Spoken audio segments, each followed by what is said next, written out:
So yes, I want to send out a rest in peace to the late Penny Marshall, who passed at 75. Got the news yesterday.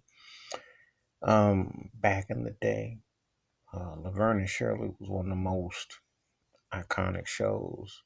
Her and Cindy Williams and her brother Gary Marshall was behind that, and it was a big hit. It was a spinoff of Happy Days, and they were two factory workers in Milwaukee sharing an apartment together and all the highs and lows of that. And the show was on for almost a decade, and she established herself in the physical comedy actress, which she did a great job doing. But then when you really start talking about Penny Marshall, when she got into the film game, she was a big player because she was a big player because her first big hit was ironically called Big. And at that time was a young, not in his prime, not in his peak, Tom Hanks. And that film was a very important film.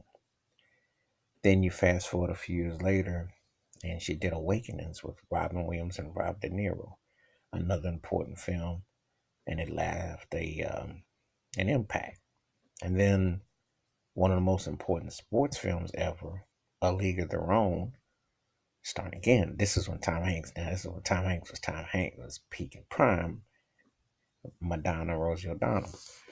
And she definitely connected with audiences. So to imagine that you are a TV actress, then you turn around and become a big time director, and you're able to sustain and maintain a body of work, and you definitely have respect. Also, she was a big time sports fan, so she was a huge LA Laker fan, LA Clipper fan, and you see her in the arena with her seat, and she knew her stuff. When she was a Dodgers game too, she was a well-rounded sports personality and very respected.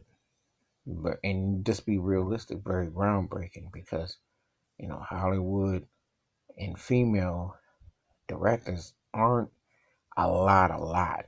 But when you look at her body of work, her resume, and what she left behind, she was very impressive for what she did. And so, and I have quite a few memories of watching quite a few performances of things that she's done over decades, not just years, not months. So, so I wanted to send a shout out and prayers to her family and her friends and fans worldwide. And she died relatively young at 75, but I wanted to give a shout out to Penny Marshall. And she left an impact as a creative force. So that's my take. Feel free to leave comments. Peace.